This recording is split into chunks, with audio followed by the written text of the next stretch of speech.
Welcome to Tales from the Golden Imp. I am Joe Craig, the Impish Skald.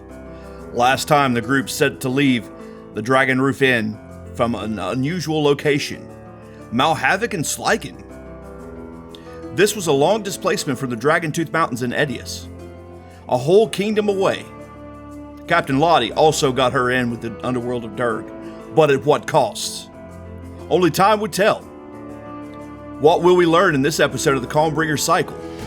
Welcome to Tales from the Golden Imp. Also, remember, if you like what you hear, please drop a like, comment, rating, or subscription. It helps grow the pod. Thank you very much.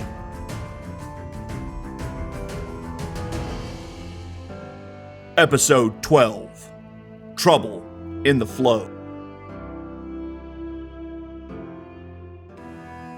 It had been a calm and peaceful couple of days aboard the Seaward Snail. Captain Manford Gillsby was a wonderful host. Though the ship was relatively slow, the Snail was an icebreaker, so worries about ice being in the ice flow canal was relatively low. Manford's crew was small, but capable. They made their living with this one route, back and forth from Malhavoc to Durg. Regos was off by his calculations, however. It would not be a 2-day trip, more akin to a 5. But it was a little too late now to worry about that. It was their 3rd day in the journey now, and Regos was thankful to have the time to work on his spellbook. There were numerous spells that he could add directly to his spellbook from the journals of the students. These were spells he knew, so he didn't have to bother with the theory and conjecture aspects of his notes, and got straight forward to the formula. He focused on this aspect of things. Spells he could do right now if needed. How he missed the time spent with ink and quill. Regos was on the deck of the ship, watching Jaina and Meg work on their tools of the trade. Jaina was strong and disciplined with her movements, and it showed. The precision of her attacks, parries, the footwork, was in stark comparison to Meg. Meg was agile and would spend a lot of time and effort getting into a different position to get that perfect strike. The two were opposites of one another, but Regos could already see improvements in both of them, with a different style of combat. When the two of them were practicing, they drew a crowd. It was a dance, and both were skilled. Every now and again, Regos would catch a bet here or there as to who would win the day. At first, it was all Meg. She took Jaina off guard. But as the days went on, Jaina got more and more used to the footwork, and Meg would be able to counter. The downtime was good for them, but they were losing time. That concerned Regos for sure. One thing was certain, they had a lot of growing to do. With groans and cheers, it would seem that the victor of the day was chosen. And for once, it was Jaina. Regos had almost missed it. Meg was trying to roll between the legs of Jaina as the larger lady was taking a lunge. But Jaina raised a knee and caught Meg in the jaw, and with the momentum stood Meg up and put the glaive to her neck. Meg was forced to yield. Regos smirked. The two were sharpening each other greatly. As Regos was getting ready to put away the book that he had been working on, he realized that there was a book he hadn't cracked the cover on. It was the book that Sari threw at Regos and all but threatened him with. He took the small green leather volume from his bag and cracked the book open. No title on the cover. So he checked the inner pages. It was a journal. The author didn't care for the credit for the journal either. No name greeted him on the first page, just straight into the writing. The book was high-level theory and conjecture on the subject of magic, and the penmanship was excellent. The opening theory was on the subject of energy substitution, the art of changing the very nature of a spell from one element to another, such as changing the source of a fireball from the elemental plane of fire to that of ice, for instance. The struggle, it would seem, is not in the formation of the spell, but the source of the energy itself. Flipping through, he found notes about teleportation theory beyond teleportation circles. Raw teleportation was dangerous. If you didn't have precise calculations, you could easily kill not only yourself, but all those you take through the ether. Regos' head hurt with just the thought of some of these theories. They would make him a powerful wizard if he managed to get half of these theories down. This was certainly Magus material. "Regos, you alive down there?" came the voice of Meg. As Regos was deep in thought, it apparently wasn't her first try of getting his attention. Coming to his senses, he looked up. "Oh, yeah, sorry, really good book. What can I help you with?" "Captain Manford said that there's a sight you won't want to miss here in a bit. They can see it, whatever it is, from the crow's nest already. He won't tell us what it is, though." Meg was adjusting her gloves. Seems her hands were perspiring something fierce. As Regos put the books away and stood. "You know, you don't have to wear those things all the time. Or is it a cultural thing?" looking down at the gloves. Meg reddened at the comment. "No, not a cultural thing. It's just I'm really self-conscious about my hands. Plus, it's really cold here, and the gloves keep my hands warm." "Oh, you're amongst friends, so you don't have to worry about it. If it makes you comfortable, by all means. Let's see what well our good captain has for us today," Regos said with a smirk. Got a laugh out of Meg. They came over to Captain Manford Gillsby, who was perched at the bow of the ship. Manford was holding his tricorn hat behind his back. His long dreadlocks, having turned gray long ago, were tied into a large ponytail. As the three of them joined Captain Manford. "Ah, perfect timing. You got one of the largest lighthouses in all the regions here. It's the lighthouse at Griftelin. She's coming over the horizon now." No sooner than Captain Manford had said it, the fire was visible from the ship. It seemed like hours before the whole lighthouse was visible. The lighthouse fire was burning bright with amplifying lens to produce a greater source of light. In the daylight, the effects of the lens was lost on everyone witnessing the amplification. However, the whitewashed stone and the terracotta tiles used for the roof were striking. The lighthouse itself was sitting atop a tall cliff wall with a city behind it. There were docks at the base of the cliffs, with a lift to raise the goods and the people from the docks themselves to the city at large. There was something about this whole arrangement that made Meg think of Lysaria. The glacial wall there had some of the same lifts. With a pang of homesickness, Meg looked on. Jaina stood in awe at the marvel in which she was watching, not seeing anything like these lifts before in her life. Through all this, though, the Seaward Snail trudged on. No deliveries to the city of Griftelin, simply a sight to see. Manford stood a bit taller than Regos, and his chocolate skin was glistening in the sunlight. But since he had their attention, Captain Gillsby figured he would take the opportunity to speak. "So, this urgent business in Durg. What is the nature of the emergency?" Regos had paid a bit extra to get the direct flight to Durg, but that came at the cost of spilling the tea in regarding of their needs, and so he was the one to speak. "We've come into some news that the Jarl of Durg would very much like to hear. Some goblins have banded together to strike the city, and we are warned to head that off. Yeah, in the big picture, these goblins pose no real threat to the city of Durg, but a heads up will save lives. And that's a business that I'm in, as well as my compatriots." Meg jabbed Regos for his honesty and then added, "Some of the tribes of the Dragon-Tooth Mountains have gotten together, it seems. Durg seems the likely target. We don't have as much evidence of that as we would like. Still, we wish to alert Durg to the dangers." "I would expect such a charge from someone that follows the creeds of Hallis, more so than the two of you.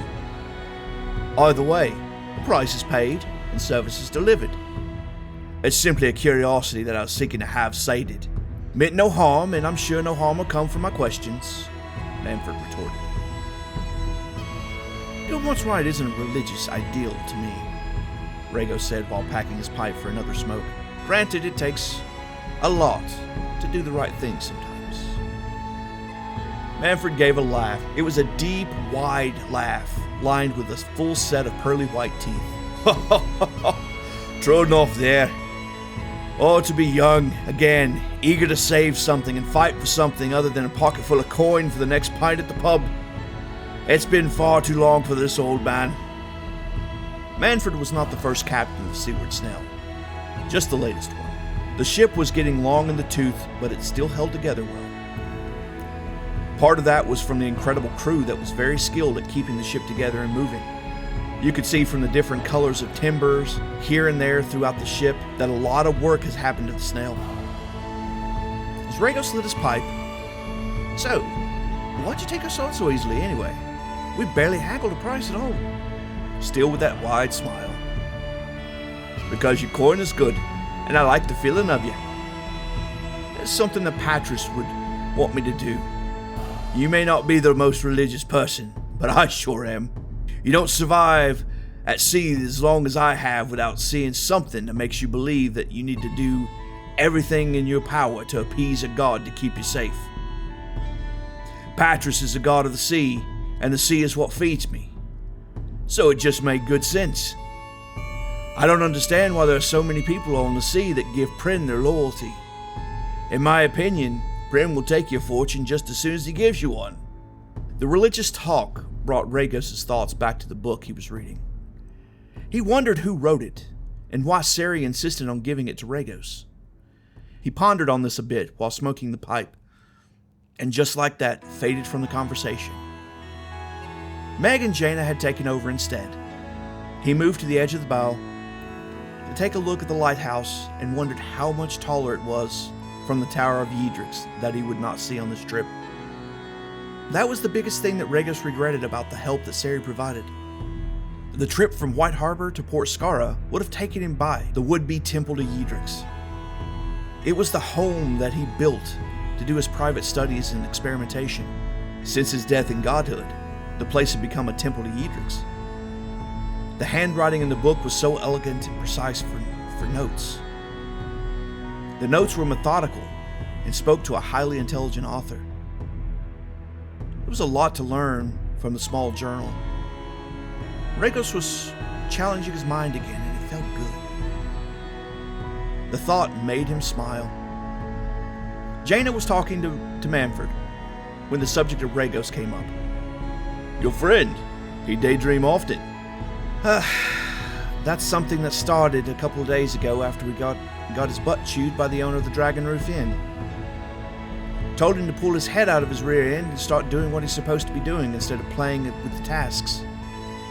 Had a really good impact on him. He's been in thought a lot more since. Granted, the pipe smoking typically accompanies his contemplation, but now he's a bit more distant with those contemplations. Jaina was sharpening her glaive while watching Regos. She managed to get one of the crew to help her with a shave and a trim with her hair. The sides and back of her head would grow back after a week or so, but it was the most effective to get her hair back the way she liked it. The top was nice and short now as well. Manford's tone lowered to a serious one. "Well, if someone had that level of impact on him, he must have been coping with something hard for a while now. To be honest, he reminds me of my youngest son. He's set off to be a wizard now. The boy was always thinking. He really wants to use magic to help the world. I suspect a lot of wizards start off that way. I just hope he keeps that spark. Your friend has that spark. I think all of you do. But he's avoided it for a while. Too much of a time in the world can jade you. The lot of you will change the world if you can keep on the right track. I'll pray to Patrus that the currents guide you." Jaina smiled at the old man. "Thank you for that. It's odd to me to have someone pray for me. Normally I'm the one doing the praying for someone else. Well, here's to a good prayer." Jaina raised her water skin and took a big drink. The three of them shared a laugh.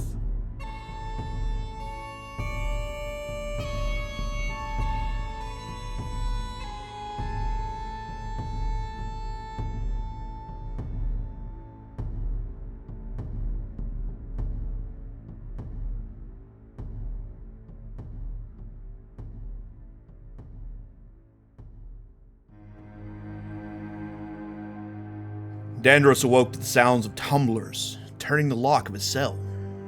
Bleary-eyed with his beard all a fuss, he looked towards the cell door expecting to see a guard, or perhaps Lahti. What he was greeted with was neither of them. It was a priest of Beldon. "Good morning, Dandros. Lahti asked me to come and speak with you. She said that you have been having a rough time of things." He shut and locked the door behind him. The priest was dressed in formal garb that one would wear on a pulpit more than the garb you would wear doing your craft. He was also quite young to be wearing the robes. "I am Master Fingus Prattle." Dandros worked on getting his beard in check and gave a bow to Master Fingus. When Migs called from the cell across the way, "Hello again, Fingus. My office still stands, you know." Fingus reddened a bit and gave a nod of acknowledgement. "I'll keep you in mind, and you certainly know your craft." "Thank you, Migs. I'll come and visit with you again soon." "Now, Dandros, first I want to ask you, what is your craft?" Fingus sat on a small chair that he brought in with him. Dandros was now sitting up in the bed. "Stonecraft, but I've not been living up to that charge as much as I'd like. I cut my beard for being a miner." Fingus smiled at Dandros. "That was your craft, but I don't think that is your craft anymore, now is it? You took up the hammer that you made yourself. It wasn't one designed for crafting stone, though that was the attempted purpose for making it. Now, what is your craft?" Dandros blinked. He hadn't thought of that.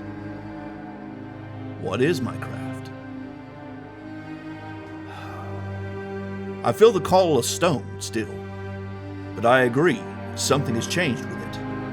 My respect for the stone has not changed. My time as a miner made me respect the structure of stone all the more. Knowing where to place a timber, where to strike for the greatest yield and such. But I'm no miner.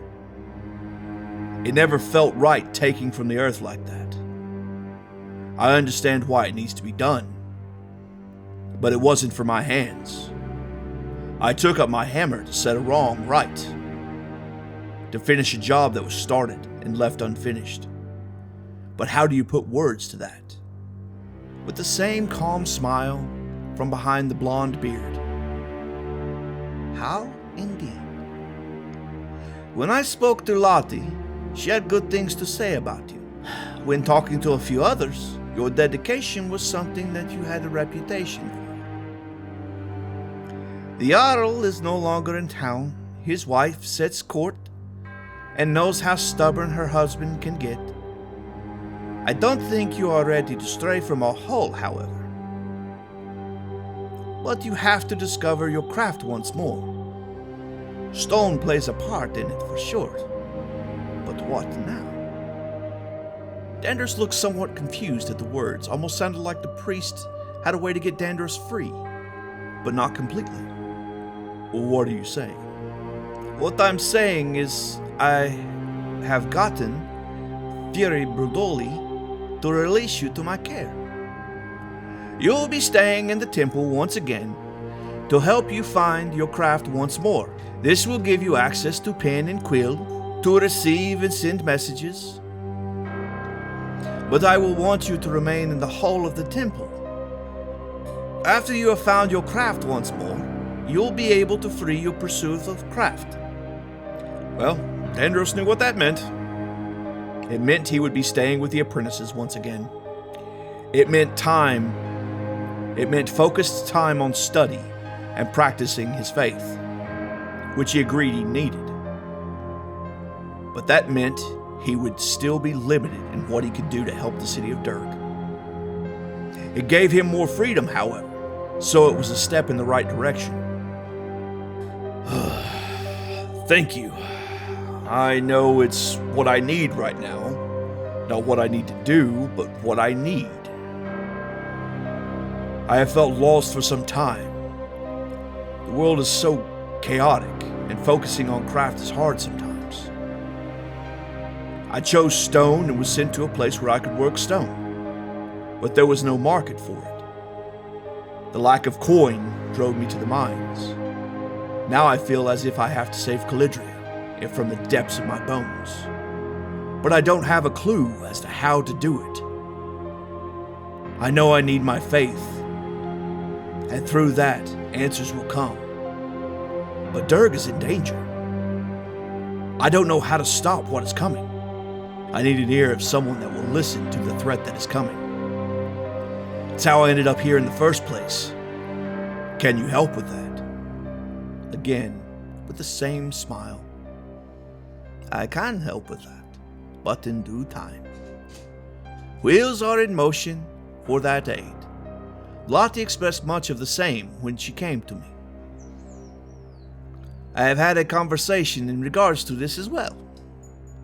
But I am here to focus on you, and you need to focus on Lord Beldon. My craft is to shape priests, to mold them to the very best that they can be. You have been put in my charge, and so you are my clay on my potter's wheel. Together, we will make Beldon even more proud of you and what you have accomplished. Your head is in the right place, your heart is in the right place. More importantly, your body is in the right place. We can make this work. So what say you? Are you ready to sculpt the hardest of stones? With a huff. I believe I am. I think a bath would be in the works before you want me around the other apprentices. Cleanliness isn't ideal down here. With a laugh. A bath first, indeed.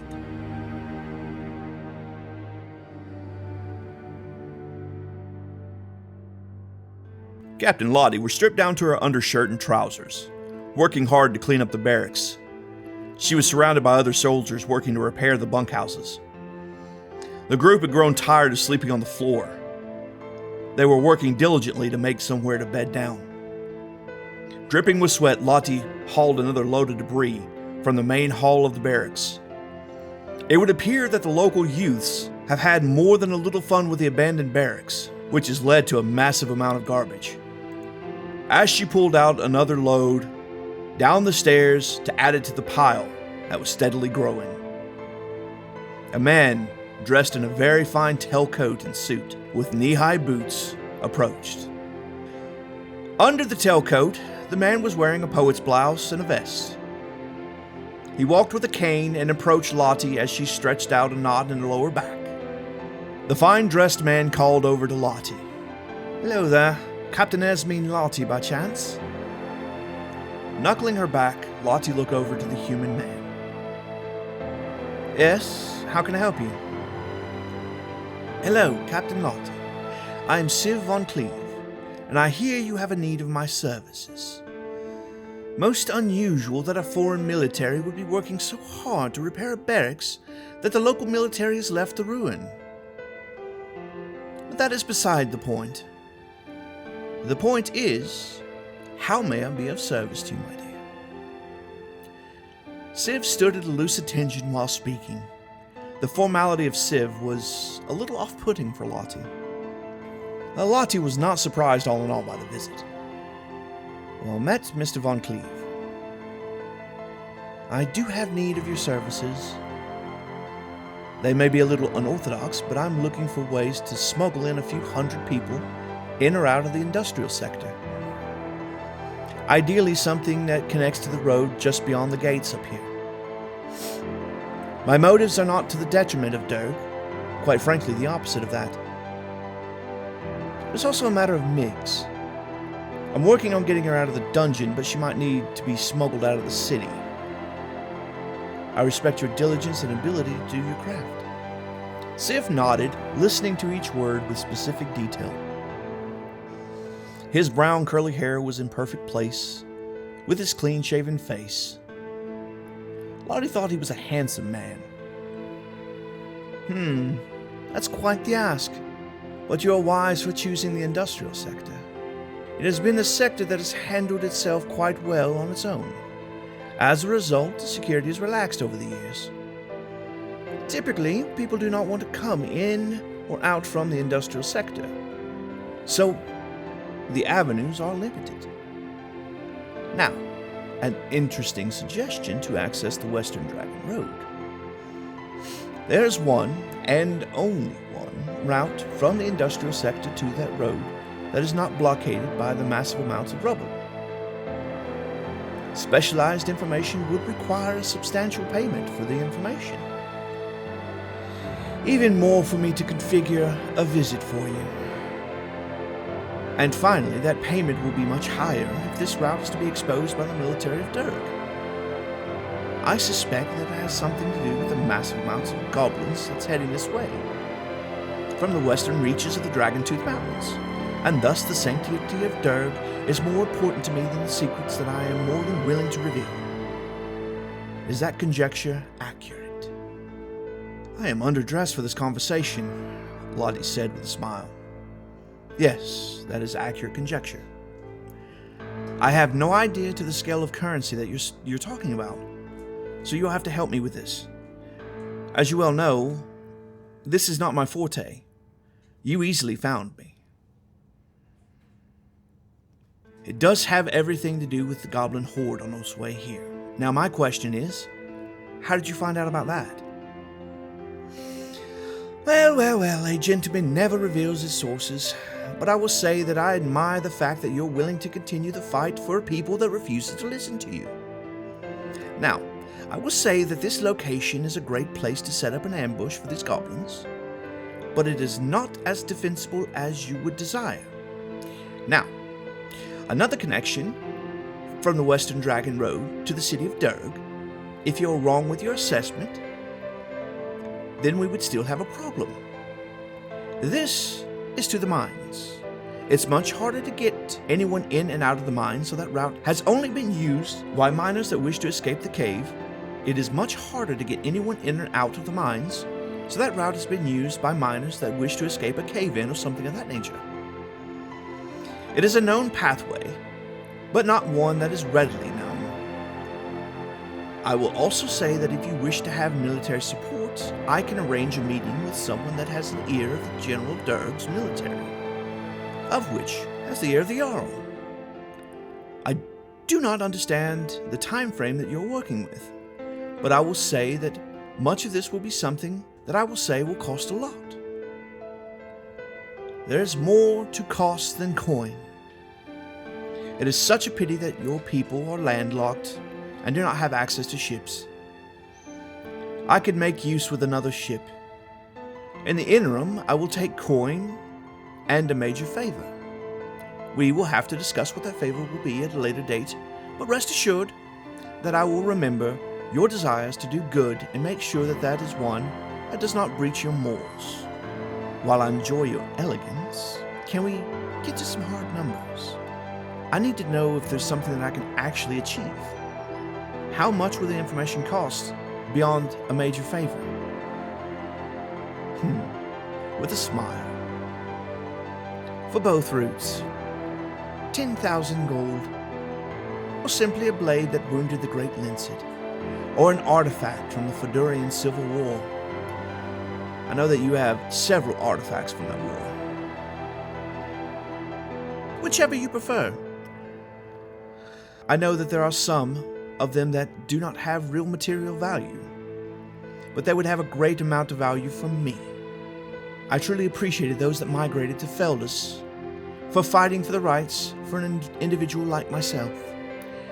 So having an artifact from that time would mean the world to me. I would even be willing to lessen the severity of the favor for such an artifact. But I understand that time is of the essence, so what shall it be? Lahti swallowed. The ask was realistic, but not something she had access to at the moment. Thinking through the options, and knowing that the lack of support of the Crown and Durg had offered, she felt the artifact from the Fedurian Civil War was the most likely option. I hope I have a week before I need that information, but I will get you an artifact from the war. I will try to make sure it's something that fits your style, but I can't promise what that something will be. Where can I find you when I have it?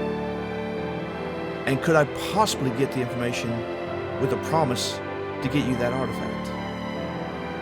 Sif smiled once more. Excellent. This was my desired outcome. Now, I applaud the desire to get on top of the problem, but no, my dear. I would have to have payment before I could deliver the information to you. Your reputation is one of honesty, but I simply cannot conduct business in such a way. But I am not unreasonable. I will do you a favor in the stead. I will post some scouts in these locations to alert us if we start seeing movement from them. That way, we can react to the movement. And I would be willing, at that time, to give up the location so we can mobilize. Does that sound like a fair compromise? I suppose I can agree to that, so long as we have a good window to take action on the information.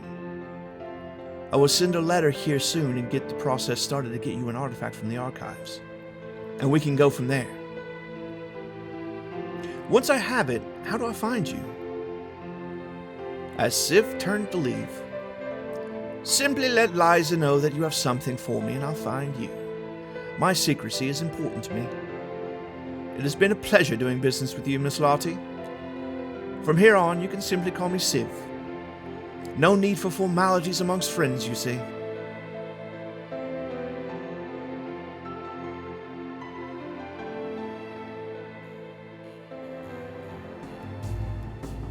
Regos was on the deck of the Seaward Snail, watching the sea in deep thought. He was smoking his pipe and smoking his beard. His mind was locked on the pages of the Green Book. He had spent a good bit of time with the spell books that he had. He was tired of copying spells into his spell book at this point. So thinking of some complex topics and conjecture was something that kept his mind going. Fighting a headache, Regos pondered. Regos wondered who wrote the Green Book. It was useless to try to figure out, but there was something about the book. Some of the phrasing and such was familiar to him.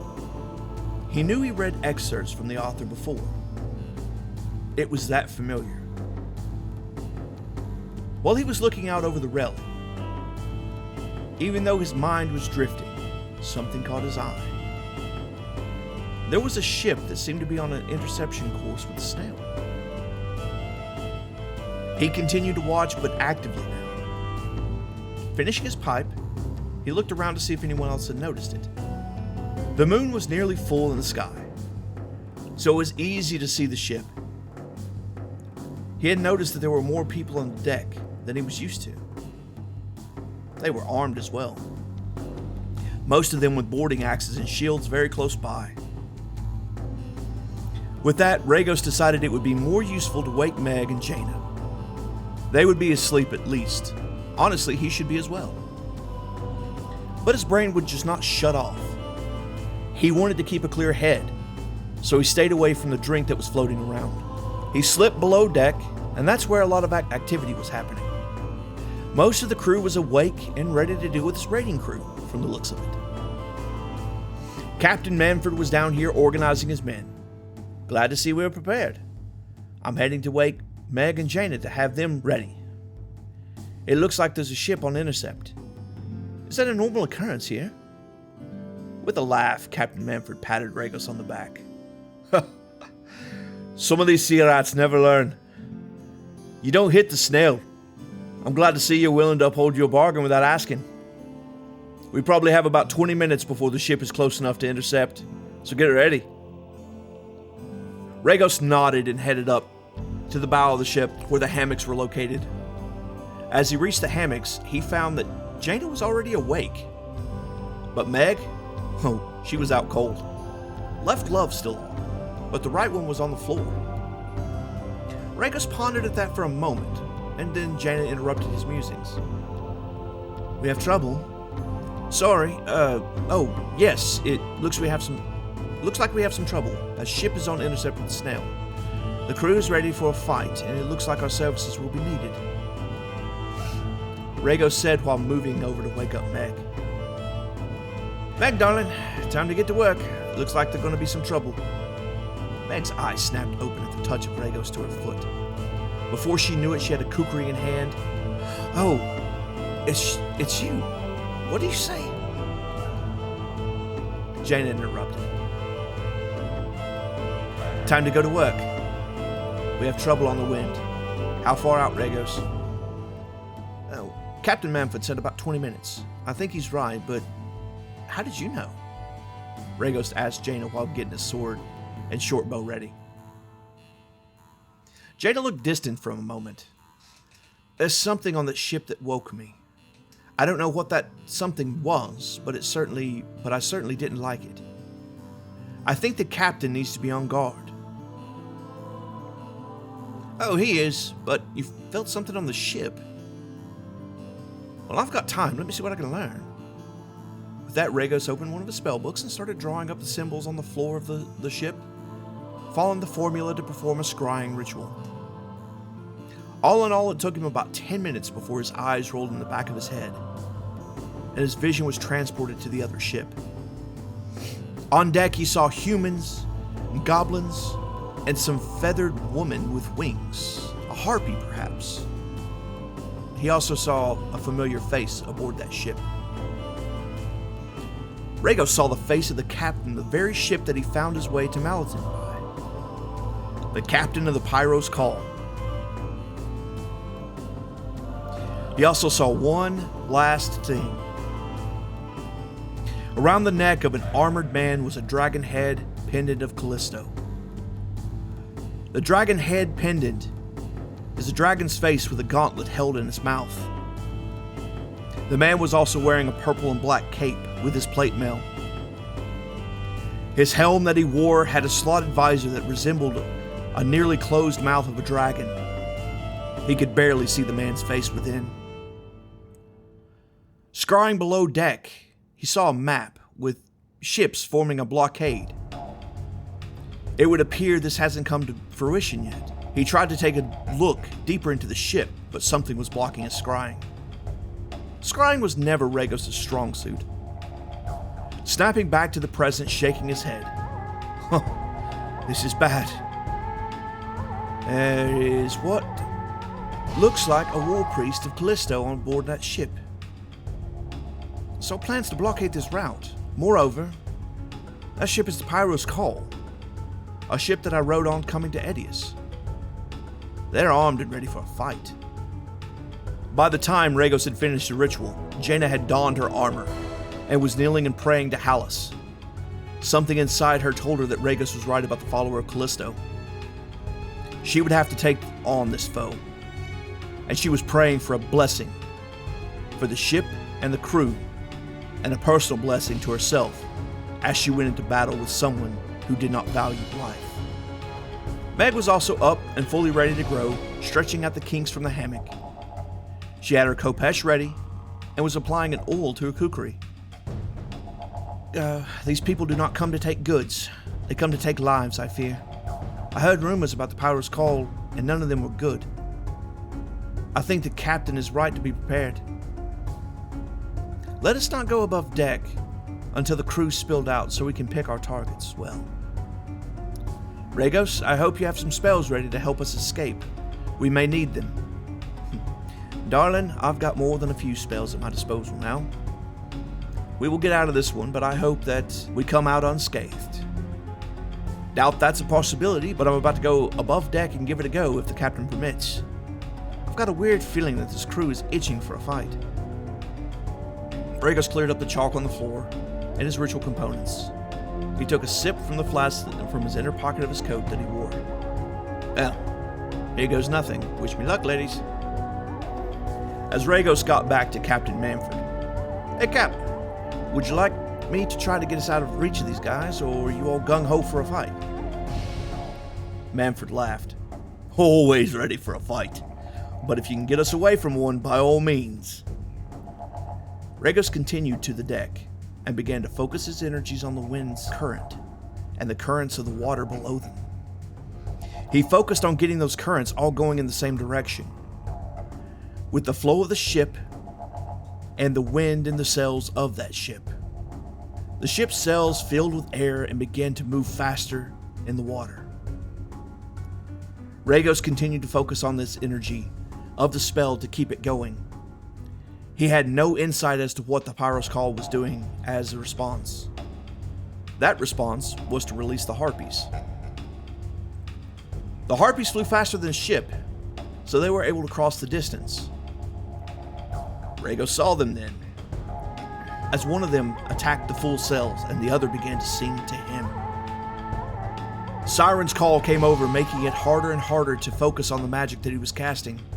The desire to come closer to this creature. The effect was psychological in nature. He was perceiving the creature as a beautiful woman, fighting his desires and base instincts. Captain, we have a problem. Need some range up here. Got some harpies attacking the ship. With that said, the crew of the Seaward Snail spilled out to the deck. A spear was thrown at the singing harpy, striking her in the stomach. The spear stuck into the creature. It helped Regos focus once more. By this time, Jaina and Meg came onto the deck. Jaina took up a spear as well, not daring risking throwing her glaive. She focused on the wounded creature that was flying in towards the crewman that had struck her. The harpy grabbed a hold of the crewman, and about that time, Jaina threw the spear. No sooner than when the crewman's feet left the deck of the ship, the spear struck, spinning the beast. The mark was a little off, as it missed her heart, that Jaina was aiming for, or the heart was not located where she aimed. Spinning, the thing threw the crewman. He was sent flying towards the edge of the ship and caught the railing in the ribs, but seemed to be okay. As this thing changed its mark to Jaina, she told Meg to get ready. Apparently, the women had a plan for deal with this thing. Just as the creature got close to Jaina, she dropped, rolling forward in full plate armor, not gracefully, but she managed it. And Meg leaped into the air, Kopesh in hand, slicing the beast in two. That was one of the two taken care of. The sail of the ship had 2 large tears in it now, and a few spears, but the harpy was still focused on the sails. A loud whistling sound was heard from the Pyro's Call, and the beast stopped its attack and began to return. She began to sing her siren song. This call took hold of a few crew members that attempted to walk off the ship and ended up in the water. The Pyro's Call was catching up now, coming up alongside the Seaward Snail. The crew was readying grappling hooks and supporting planks. The harpy perched on the front of the Pyro's Call and continued to sing. The effects at a distance were lessened, but still effective. Several crew members were taken by the singing, but others managed to catch them before they followed the others and walking off the ship to get to the creature. The wind was helping with the time, but it wasn't enough with the damaged sails now. Regos let the spell drop as he prepared for something else. Something about all this really got under Regos' skin. Walking towards the Pyro's Call, he took aim, stretching out one of his hands to point at the ship's single mast. Pulling back his other hand like pulling a bowstring, a green arrow took the form as he pulled back. The arrow looked like some gloopy gel of glowing green. He let the bolt loose. The green arrow flew through the air towards the mast and managed to hit, splashing those nearby, who immediately dropped as they were burning from the acid of the arrow. The acid was eating the mast of the Pyro's Call, but it would not take effect soon enough to stop the boarding. The first grappling hooks launched out, landing against the railing of the Seaward Snail. The Snail's crew members were ready with boarding axes, cutting the lines as they could. However, one of the lines would not cut. It seemed to have some kind of protection on it. The crew of the Pyro's Call was pulling on the rope, moving the ship closer and closer to the Seaward Snail.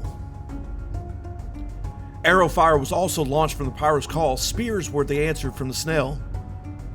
The first bodies dropped to the decks of the ships. The boarding planks went up, and the battle went into full swing in a matter of seconds. Regos was using his arrow spell to attack groups of archers that remained back on the Pyro's Call. Cutting his way through the masses with a warhammer and a shield was the WarPriest of Calisto. That's when Jaina held up her glaive and shouted, "You shall harm none, so long as my heart beats in my chest. I denounce you, follower of Calisto, and I challenge you." With a laugh, the 8-foot-tall brute of a man chuckled with a, "I accept, follower of Hallis. Prepare to defend your own life as I snuff it out." The two combatants met on the deck of the Snail and began their deadly dance. Meg was spinning and twirling in combat like a dervish, Kopesh severing several limbs on strikes. She was making quite the mess. Kalizar took his warhammer and moved to get inside Jaina's reach, avoiding the downward swing of the glaive. Stepping in, he struck her square in the ribs, which Jaina caught him with the handle of the glaive as a reflex. Jaina stabbed at the man as he came in on her. The strike found purchase, but not enough to dissuade the man from another strike. This time, Kalizar struck the left arm at Jaina. Her arm went numb for a moment. Jaina rolled out of the way of a stomp that was aiming for her dominant hand. She climbed to her feet, and she swung again. The blow blocked by the shield, with the painted skull of a dragon on it. Upon impact, Kalizar pushed forward to try to throw her off balance, but Jaina used this momentum to reel back and snap forward with a powerful downward strike, knocking the shield from Kalizar's hand. She followed through with a strike to his knee, which he answered with a gauntlet to the faceplate of Jaina's helm. The punch made Jaina stumble enough for Kalizar to get another clean strike with a warhammer to her shoulder. Luckily, it was her left shoulder, but that forced her to start using her glaive with one hand. Focusing on her love for Hallis and her desire to spare lives of the crew, Jaina concentrated on one powerful blow. As she swung the glaive, the blade was glowing. The strike missed, but the energy from it did not. As the blade swung wide, the energy leaped from the blade and slammed into the chest of Kalizar, knocking him prone. But he used that momentum to begin to roll to his feet. Jaina leaped in with the glaive, attempting to capitalize on this momentary weakness, when she saw the warhammer glowing all too late. With a backhand swing, using her momentum and the lunge forward, Kalizar caught Jaina with a powerful strike, sending glaive one direction and Jaina falling in another. Blood was visible from the vents in her helm's mask. Jaina wasn't moving. Kalizar approached to finish the job when Meg rolled between his legs, sliced the right leg with her kukri, putting herself between him and Jaina. A gout of blood flew out of the back of the leg of Kalizar. As she took a defensive stance, she shouted for Regos. Not a second later, there was a green blast of acid that struck Kalizar in the head. To get the acid off of him, he had to shed his helmet, which he cast to the side. This revealed his dark red scaled face. Small spikes had been implanted below the skin of his cheeks. His teeth were sharp, and his orange eyes were set on murder. He rolled his warhammer in his hands and bounced in on Meg, taking 3 swings at her. As she danced around him like a child, he couldn't catch her. An arcane bolt of energy slammed into him as Regos moved to a better angle. Someone from the Pyro's call shouted up to him, "Where are you going, wizard? We need some play." Was a vile-looking human with greasy black hair, missing a couple of teeth with a twisted-looking dagger that only a goblin could love. The man was climbing up to where Regos was perched. Meg parried one close swing by Kalizar. As she swung in with her kukri, oil glistening on the blade as she slammed it into his side. Blood now running down his leg and his side. He growled with anger. Then he opened his mouth as 2 streams of liquid flew towards Meg. They collided in front of her, which caused the liquid to combust. Meg dropped on sheer instinct, and she could smell the smell of burnt hair. What Meg didn't see was Kalizar follow that breath with an overhead swing of the warhammer. The warhammer came down, and just At the last second, the hammer was about to make contact with Meg's head. A golden light struck Kalizar as Jaina was rising once more. The hammer struck mere inches from Meg's unprotected head. Kalizar spun as the warhammer fell from his grasp. He managed to pick up Jaina's glaive. He favored his side where the kukri had landed. He staggered to the side and blinked, trying to focus his vision. Jaina slowly rose to her feet, taking up Kalizar's shield. As Kalizar focused, he lunged forward with the glaive. Jaina used both hands on the shield to slam the glaive to the side. As that happened, Meg took off the leg with a Kopesh, and Regos fired another one of his arrows to the massive dragonkin. The combined efforts knocked Kalizar to the ground, with one less leg to stand on. Jaina took the shield and slammed it down onto his neck, but it appeared that he had lost consciousness already. "Shit! That poison normally acts quicker than that," Meg said, sizing up the big man. Jaina tried to laugh, but more blood came out of her helm, and she crumpled over the body of Kalizar. While they were fighting, the crew of the Seaward Snail managed to fight off the crew of the Pyro's Call, and killed the other harpy all the while. Battered and wounded, the Seaward Snail was free once more. The Pyro's Call was licking her wounds as well, and would need a new mast. Without oars, it was likely that the ship would be stranded without a mast. Jaina was hurt in a bad way. Pulling her helmet off, her face was covered in blood as she was coughing. Her breastplate was badly dented around the ribs. She likely had some broken ribs. Meg and Regos worked on getting the armor off. Regos listened to her lung the best he could and didn't hear any gurgling sounds or anything like that, but she had several severely broken ribs. They stripped the armor from her and got her to a hammock. With the fight over, Jaina's adrenaline dropped, and with it went her consciousness. And so she slept.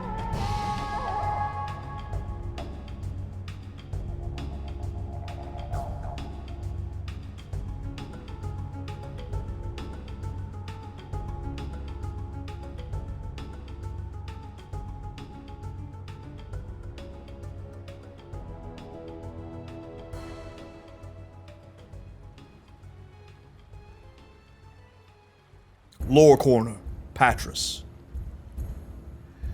Malphus is the god we appease. Patrus is the god we revere. Patrus is the god of sea, not a hate-filled wench that was pissed off by sailors and decided to kill a lot of us. Patrus looks out for us, guides us. She named the creatures of the deep. She taught us to fish, to sail, to navigate. I drink to Patrus. I plead to Maltrus to leave us the hell alone. A sailor trying to describe the difference between Maltrus and Patrus. Patrus is one of the gods that came from unusual stock. In life, her mother was a half-elf that mated with a merfolk, which led to an amphibious half-elf. This was early in the days of Calidria, when the depths were not yet named. In life, Patrus loved to fish, sail, and of course, swim. Patrus was raised by her mother above the water, but would visit her father regularly. Then she was introduced to Half-Gufa, the great worm of the sea. Half-Gufa found her very interesting. She was someone that knew the surface world, and the sea as well. It was this that made her an ideal person to become the god of the sea. Half-Gufa began to show Patrus the marvels of the depths. He taught her the currents and how they flow. It was Patrus that named the oceans of Calidria. It was Patrus that named many of the creatures of the deep. Those that were not already named by the merfolk side of the family. Appearance. Sea green eyes with washed out blonde hair. Her almond-shaped face was beautiful. Her lips and cheeks had a slight bluing to them that naturally gave the illusion of blush and lipstick. She lived on the water and the sun, and her tan complexion shows it.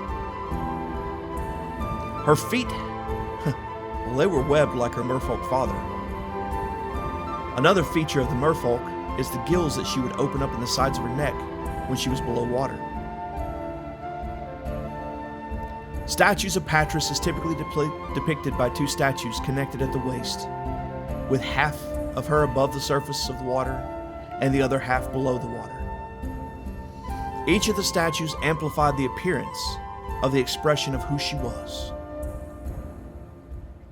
Code and ethics. Respect the depths of the sea. Enjoy the sea. She is there to be explored, watched, and to be played in. The beach is where the land and the sea kiss. It is where a kiss should be shared always. If you hold the sea in your heart, she will never steer you wrong. Colors and symbols. The blues and greens of oceans and seas are her colors. She was known to wear layers of blue sheer cloth to maintain breathability and modesty, but easy to drop off with a bathing suit underneath. Patrus's symbol is typically shown of a merfolk with a fishing pole or a shell with a hook over it. Conflicts. With multiple gods of the sea, many followers put the three at odds with one another. However, there are three faces of the sea. Some of the oldest temples that honor the three goddesses of the sea depicts them in a single statue of the three. Malfrus showing anger and ferocity, Patrus with a smile of complacency and peace, and Clis showing distant and mysterious. There isn't a true conflict between the three, but they do have their disagreements. The followers have more complaints from one another.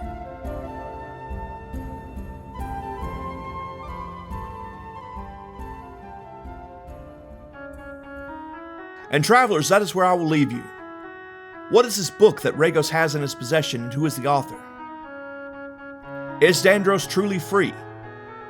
Or is this simply another prison cell? Can this Sif von Clive be trusted? And with Jaina hurting in a bad way, what will come of it? We will find these answers and more in the next episode of the Calmbringer Cycle. I want to thank Adrian von Ziegler for the privilege to use his music to make the story all that much better. For this month's travelers, I have made clear mushroom soup. Think of that soup that you get at a hibachi place before the cook gets going. You can find this recipe up on patreon.com already. With that said, I want to thank you for listening, and if you wish to support the podcast, a rating where you find the podcast would mean a lot, or a simple thumbs up in the YouTube space, or a subscription if you really like it. If you want to support a bit more and get the recipes of Kalizar in your kitchen, as well as additional lore content, please support me on Patreon. That's patreon.com/goldenimpin.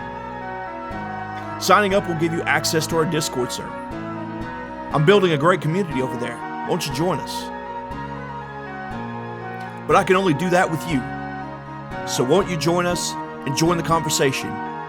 If you want to follow me outside the podcast space, you can find me on Blue Sky at Impish Scald.